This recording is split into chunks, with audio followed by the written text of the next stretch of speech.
So I'd like to read this passage for you. This passage is really going to kind of set up our overarching theme for the year, but also kind of the theme for today.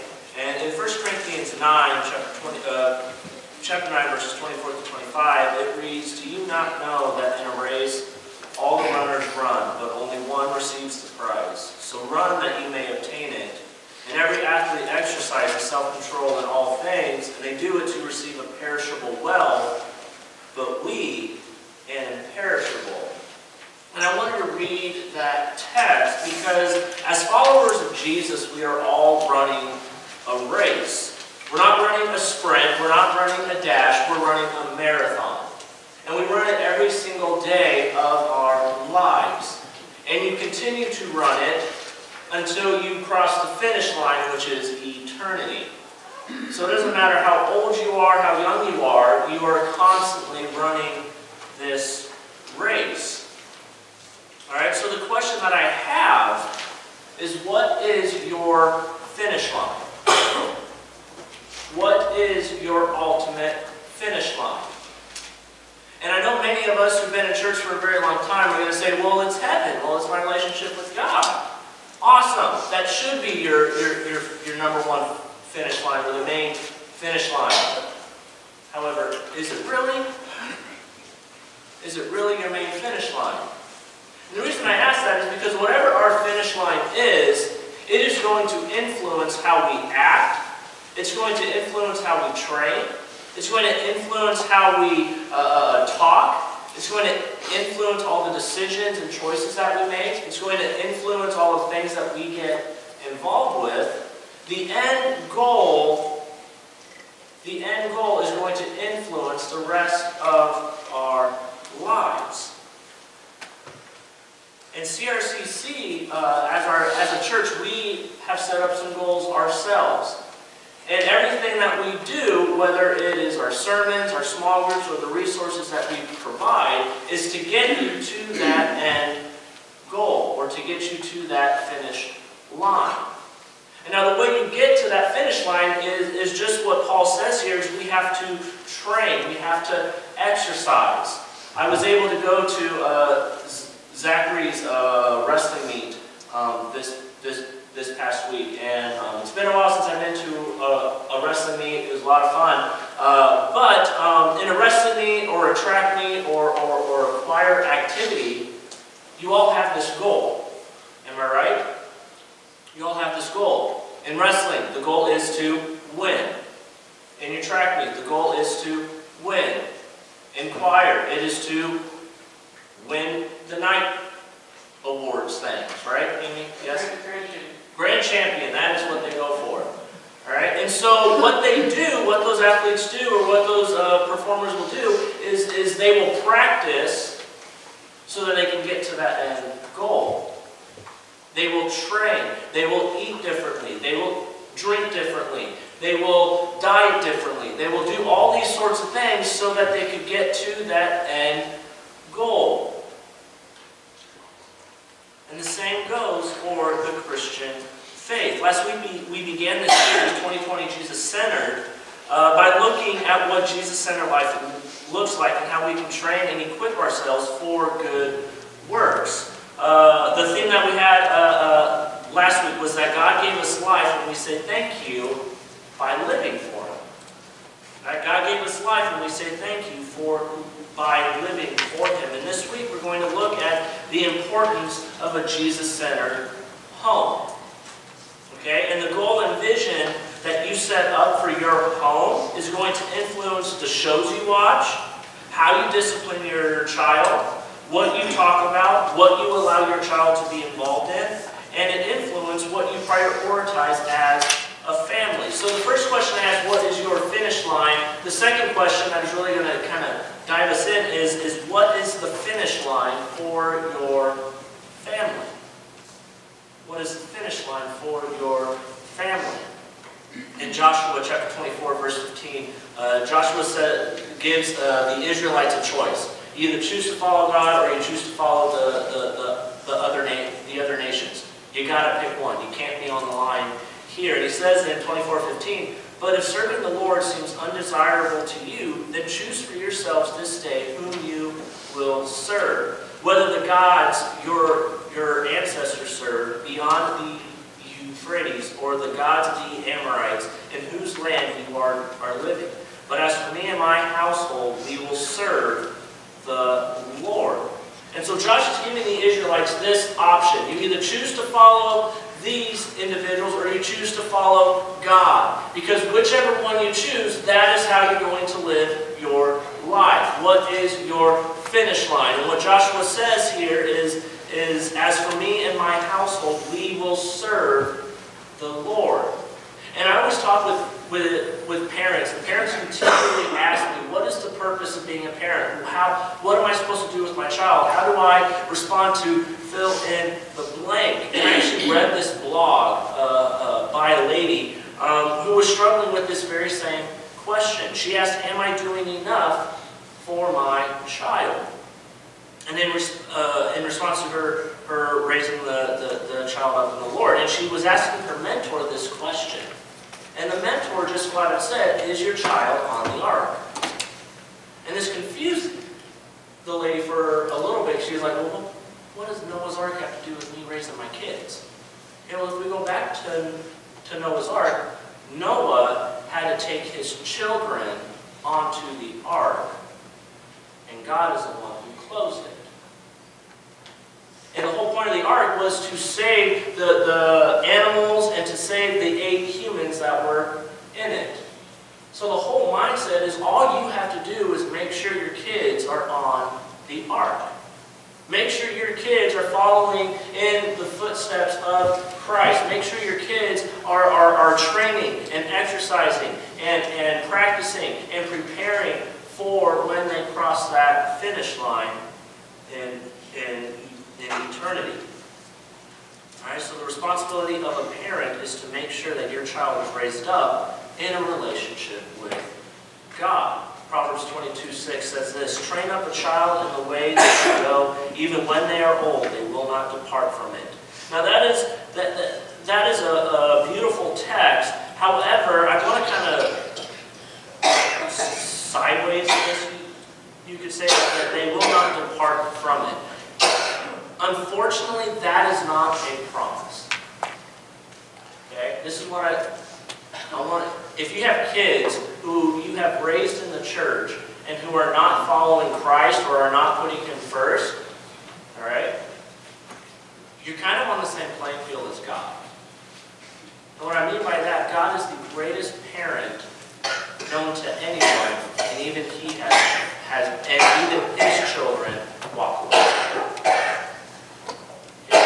But what we are to do is to train up a child in the way that they should go. It's not easy. Okay? It's tough. It's hard. It's a struggle.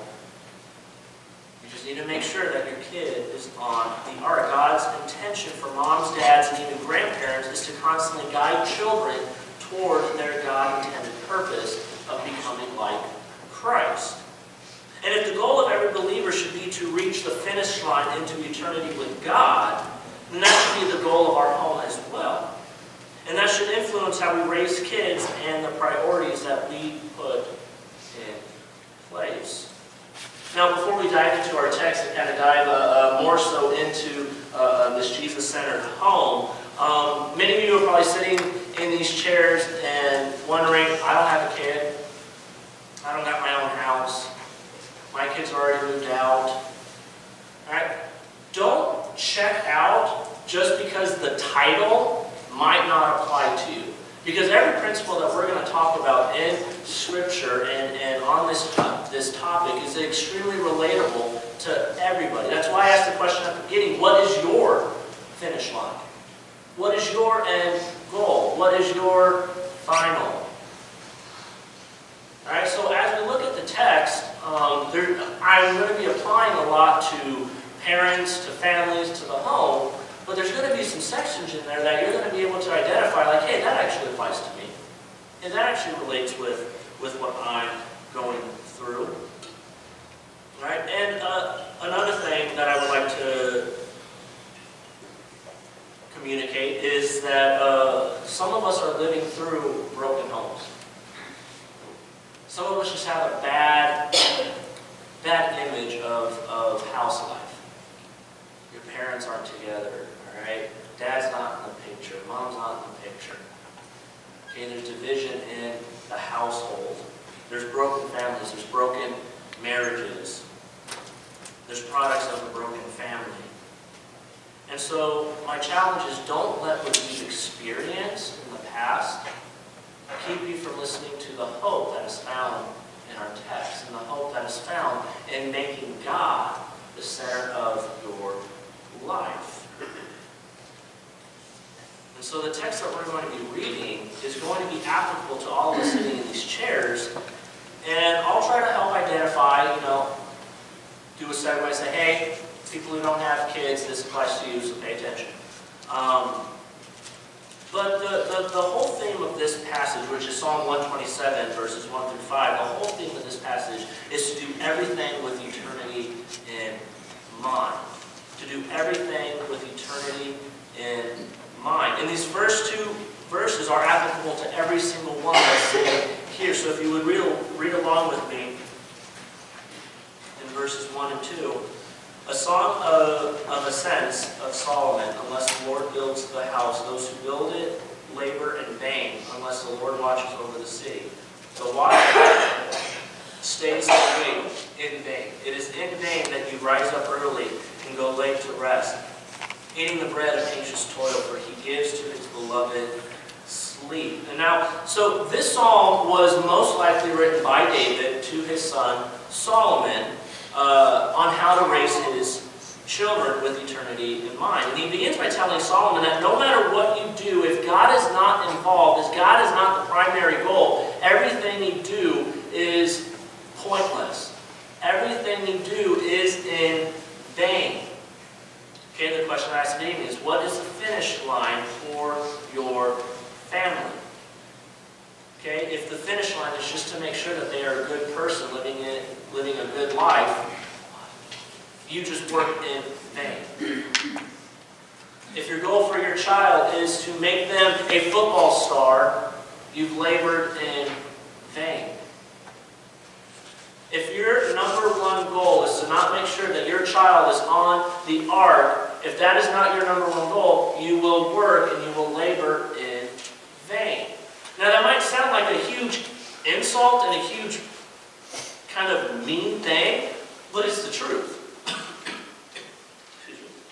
It is the truth. In Ecclesiastes 1:2, we're told by Solomon that meaningless, says the teacher, utterly meaningless. Everything is meaningless. And if we kind of go towards all the way to the end of Ecclesiastes in 12:13-14, he says, now all has been heard. Here is the condition of the matter. Fear God and keep his commandments, for this is the duty of all mankind.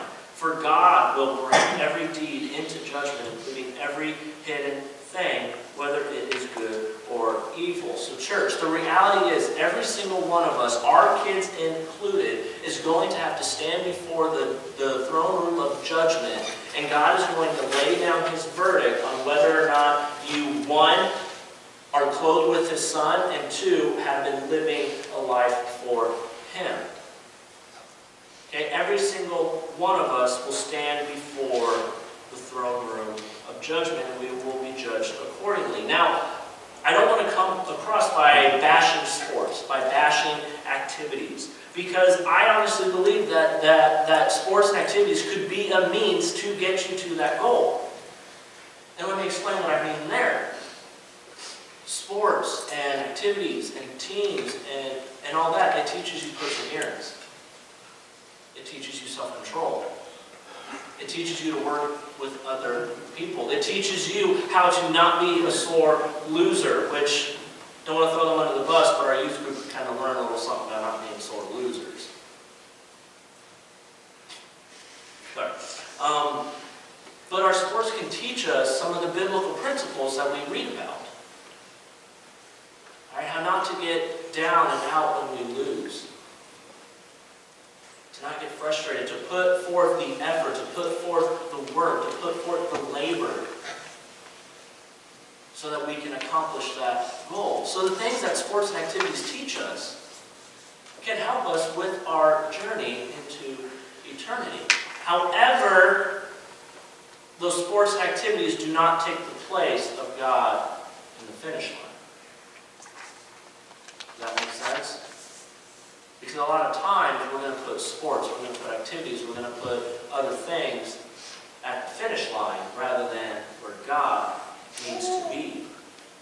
You see, if God is not the center of your home, then statistically it is more difficult for your child to cross the finish line into eternity. Okay, and I'm pretty sure that every parent who is a follower of Jesus, I'm pretty sure every parent who is a follower of Jesus wants their kid to end up in eternity. I mean, am I wrong? Okay, so far no no's on there, so good job, parents. Okay, yeah, no, we want all of our kids to end up in heaven. And eternity is only going to be possible through Christ, so it doesn't mean that we stop laboring, it doesn't mean that we stop working, it just changes how we labor, it changes how we raise our kids, it changes what we focus on. Okay, if our end goal is eternity, then everything needs to be shaped by that. And if God is not involved, then everything is in vain. Let God do His thing. He will build your house and He will lead you in how to parent. Right? He will provide everything that you need to raise your child in the Lord. He will provide you everything that you need to accomplish that finish line, to cross the finish line. He has provided it all right here in His Word. He has given it to you, but we have to make the choice to put Him as our goal, to put Him as the center of our life. If we continue in Psalm 127, 3-5, behold, children are a heritage from the Lord, the fruit of the womb, a reward. Like arrows in the hand of a warrior are the children of one's youth. Blessed is the man who fills his quiver with them. He shall not be put to shame when he speaks with his enemies in the gate. Now, this is a hard text for a lot of people in our world because there are just some people who cannot have children. And people have a really hard time with this text because it's, so God doesn't want to bless me because He's not going to let me have kids. It says that God is, that blessed is the man who fills the quiver with them. Does that mean that I'm not blessed? No. No. That is not what God is saying. All right, God, I know God can make your quiver full, and He can bless you with children. You see, God gives people blessings every day. And some accept the blessing and rejoice, and others see it as a burden and ignore it. And what I mean by God can make your quiver full and bless you with children, kind of what I said last week, there are so many kids in foster care. There are so many kids who are looking for a parent who are going to love them. There are so many kids who are looking for that forever home, to be cared for, to be loved on. So God has given us opportunities to where we can fill our home with the arrows that David talks about here. Guys, there's kids that are looking for that forever home. Maybe you can provide that forever home for them. You see, I don't know if we realize this, but every single one of us was in the foster system. And what I mean by that is we were strangers to God. But God sought after us. God sent His Son to die on the cross so that He would make a way, so that we would be adopted and be co-heirs with Christ. You see, I am a full supporter of adoption. I am a full supporter of foster care because of what God did for us. Because of what God did for us. And I know I've been talking about parents, but being an aunt or an uncle or a youth minister or a youth leader or just a person in the church who works with kids, that can be a blessing. All right, I was down with the kids on Wednesday night. Those kids are hysterical. Okay, they're off the wall crazy. Okay, from one end of the room to the other, it's hysterical to just watch them, and then just kind of watch how their minds work. Some of them have to go 15 miles away before they actually come to the point, and you're just like, okay. And we got there. I was blessed being down there with the kids. I have been blessed with serving our youth in this church.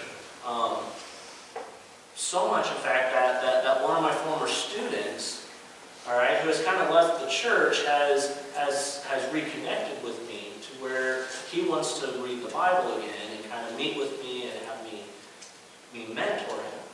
That's a blessing. And now I don't say that to toot my own horn, okay? Because I did nothing. You know what God used to get this kid back on track? The Netflix show Messiah.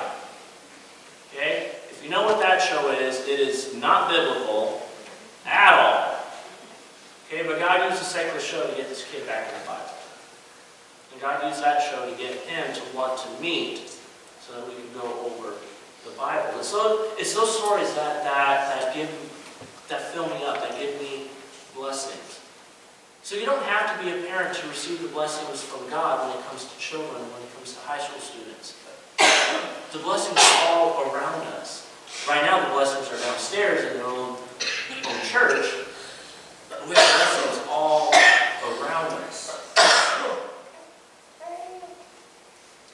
And so David, I like what David uses here. He uses an interesting metaphor. And he compares kids to arrows. Okay, they're like arrows in the hand of a warrior. Now, this is not from me. I stole this.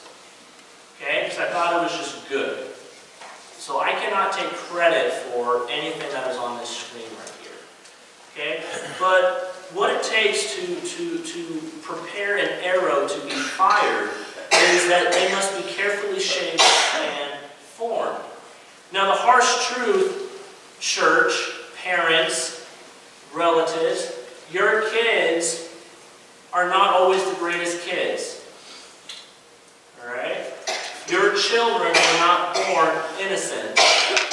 Okay? Your children are prone toward what is evil. What I mean, they are prone to do what is not good. Just like we all are. So if you think your child is the perfect little angel, so is Satan. Just kidding. Okay, but they must be carefully shaped and formed. Okay, we need to teach our kids. We need to train them to do what is right, to obey the commands of God. We need to shape them. We need to prepare them. We need to smooth out the rough edges. We got to prepare them to let them go. They must be guided with skill and strength. They must be given care or they will not fly straight. All right? They must be aimed and given direction. Okay, when you let your child go out, give them a purpose, give them a meaning, give them a reason to live or to continue to walk in this faith. All right, because I don't know if you know, but if you don't aim your arrow at the target, it's just going to go all over the place. All right, if the target is the finish line, if the target is eternity, that is where you are aiming your child. They must be aided and given direction. There are an extension of warrior strength and accomplishments. All right? The power of the arrow is going to depend on how far you pull back. Okay, so how you train them, how you raise them, is going to give them that strength and that power to reach their target. All right? And they have potential for much good or evil. An arrow can be used to defend or attack. In the hands of the wrong individual, it can do evil. In the hands of the right individual, it can do good. Parents, it is your job job to give your child a framework for living, to equip them with a strong sense of identity that comes from knowing who made them. Right? And I'm not talking about you making. I know how kids are made. I'm not talking about that. I'm about God who made them. Who they are. Who does God say that your child is? And how do they fit in the longer drama of God's story? That is how we help shape the kids. That is how we smooth out the arrows. That's how we prepare to fire them out. Is to help them understand who God is, who they are because of God, and how they fit into God's story. So start there, parents. Start by helping your child identify these certain things. And all of us, every single one of us in here, even if you don't have a kid, me, I don't got a kid, but every single one of us in here, we need to help with this. We need to help with this. Okay, kids spend 8 hours at school. 8 hours a day at school being influenced by an education system that is completely anti-Jesus, that is completely anti-God. And then when they come home, they might see their parents, because our society has created a culture where both mom and dad have to work, and so they are not able to be there to raise their kids, to make sure that they're not watching what they shouldn't be, or doing what they shouldn't be. In church, we only get maybe 2 hours with kids a week. So we need to make every opportunity, parents, you need to make every opportunity that you have with your child mean something. Church, every opportunity we have with a child, we need to make it mean something to them. Because I don't know if you know it, Christianity is quickly decreasing in America. And that is because parents and churches and adults have stopped caring about the spiritual formation of their children. They have stopped caring about where their finish line is. And now we are raising kids who are completely apathetic to the thought of church, to the thought of God, to the thought of Jesus. But it's not too late, church, because like I said, we will run this race until we meet eternity, or until we meet God face to face. So start now. Start now. It's not too late. If you've already lost your kids, work on the grandkids. Doesn't stop. We need to help each other constantly.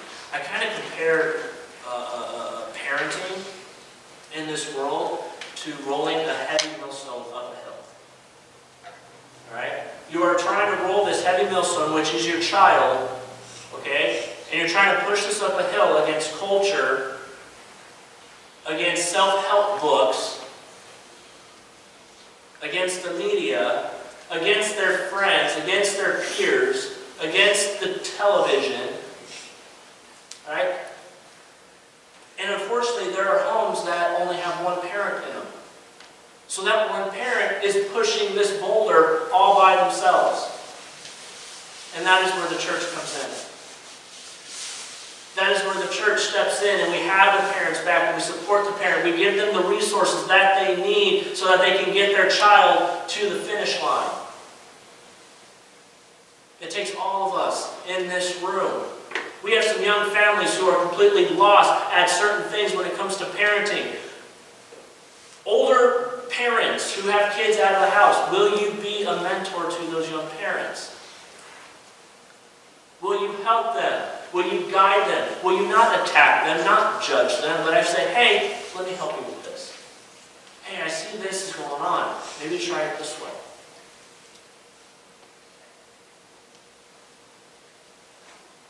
Maybe watch kids. Babysit. Hang out with them. Love on them. Spend time with them. All right, here's the reality of this. God never intended a family's faith to occur apart from a local church. That was never God's plan. That was never God's intention. God's intention was to make sure that the kids, the entire family, were involved in a church. Because even though I hate where this quote comes from, it takes the village to raise a child. Okay? And it takes the church to to raise a child up in the Lord. So we need to help each other. We need to encourage each other. And so my challenge for you, parents in church, specifically parents, is to make your home a Christ-centered home. And in order to do that, that means that you yourself have to change your life. It goes back to the very first question. What is your finish line? Because once you discover what your finish line is, then you can impart that on your child, and then you can begin to work with them, and then at some point when they are old enough, they will work with you to get to that finish line. We need to identify what that goal is. And so, church, I have 3 things. Okay? Families, I have 3 things that you can start doing, or I encourage you to start doing, to create a Christ-centered home. Worship team, go ahead and come on up. Okay? And the first one is to start family devotions.